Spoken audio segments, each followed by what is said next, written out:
Many of the vicious creatures we've looked at on this channel eventually end up in prison for their horrific crimes, and some have even met their end at the hands of other inmates. But there are others who are the ones taking lives behind bars.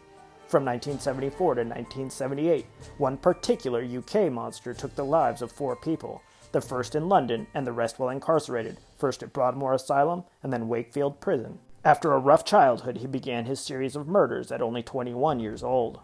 The first victim was garroted, and the violence only escalated once he was behind bars, including one instance where he is said to have eaten part of the brain of one of his victims, leading to his ominous nickname. It is rare for a prisoner to receive a true life sentence in the UK, and there are less than 100 of them in the whole country. But in this case, it was totally justified. This monster is also said to be the current world record holder for most time spent in solitary confinement. Robert Maudsley, the Brain Eater.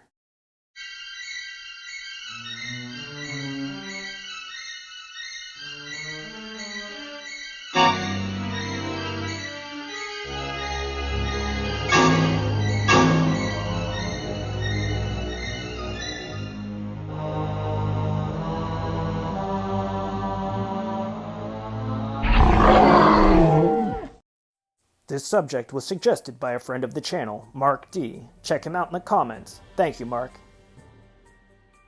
Robert Maudsley was born in Liverpool, England on June 26, 1953, as the youngest of 4 children. At 6 months old, he and his siblings were left at a Catholic orphanage in Crosby called the Nazareth House, where they would spend 9 years before their parents came back for them. But once he was back with his family, Robert's life would become drastically worse. He would later say that the only thing that he could remember about his childhood were the punishments and beatings that landed on him and his 2 older brothers. He would also recount one instance where he was locked in his room for months and beaten several times a day. After less than a year, Robert was sent away to live with foster parents. Considering that he was the only child to be sent away this time, this must have had a profound impact on his developing mind and self-esteem. By age 16, he was living rough in London, using drugs heavily, and had been hospitalized multiple times. After trying to end his own life, the youth would end up in a psych ward, where he would tell staff that he heard voices urging him to kill his parents. When he was on the streets of London, he had only one way to make money to fuel his habits: selling his body. It was as he was working as what they call a rent boy in London that Maudsley met his first victim. On March 14, 1974, 30-year-old John Farrell picked Robert up in the Wood Green neighborhood of London.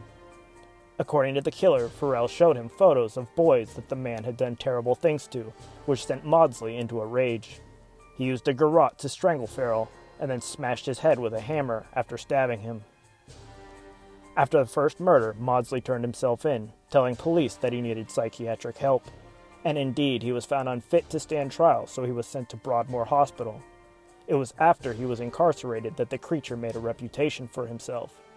After 3 years in Broadmoor, Robert Maudsley would commit the crime that earned him his nickname. On the 26th of February, 1977, Maudsley and another inmate named David Cheeseman attacked a man named David Francis.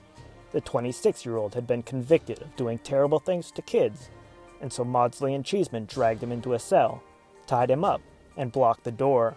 They then spent the next 9 hours torturing him.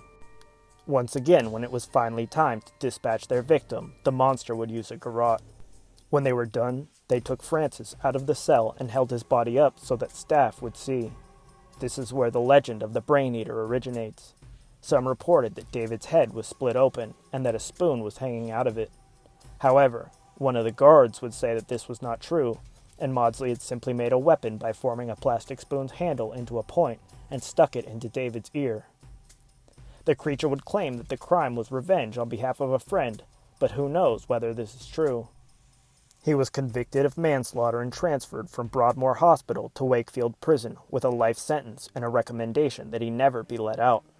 Robert Maudsley did not like the change of facilities and argued to be moved back to Broadmoor. On the 29th of July in 1978, Maudsley committed 2 more brutal murders to protest being stuck in prison. The first to fall to the vicious killer was a 46-year-old man named Solney Darwood, who was in prison for killing his wife and assault. He was lured into Maudsley's cell, then the creature wrapped his favored weapon, a garrote, around Darwood's neck as he smashed his head into the concrete wall.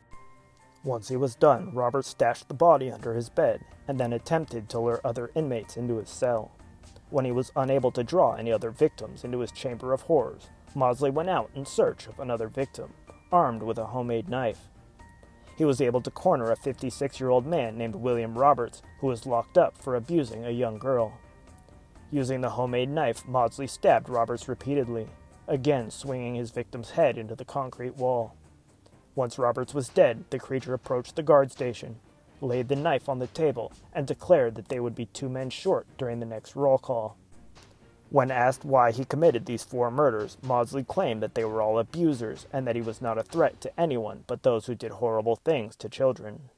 From that fateful day in July of 1978, the creature has been in solitary confinement. But 5 years after that, in 1983, it was decided that he was too dangerous to be housed in a normal cell. So a glass box was constructed especially for him that is very much like that which housed Hannibal Lecter, and he was literally put under the prison. Maudsley corresponds with a variety of people, writing about the conditions that he lives in and complaining. He's been determined to have a very high IQ, and some claim that his actions were a result of his mistreatment as a child. Though his childhood is unfortunate, it does not excuse his brutal crimes. Maudsley has even reflected that if he had only killed his parents, none of the other murders would have occurred. In the year 2000, he petitioned to be allowed to end his own life if his confinement could not be relaxed. Both requests were denied.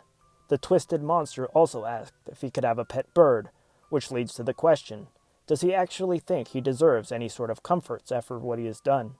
He is lucky that he is still allowed to go out to exercise. At the time of writing, Robert Maudsley has spent more than 44 years in solitary confinement. At 69 years old, his days of violence may be over, but his current living situation ensures that that is the case.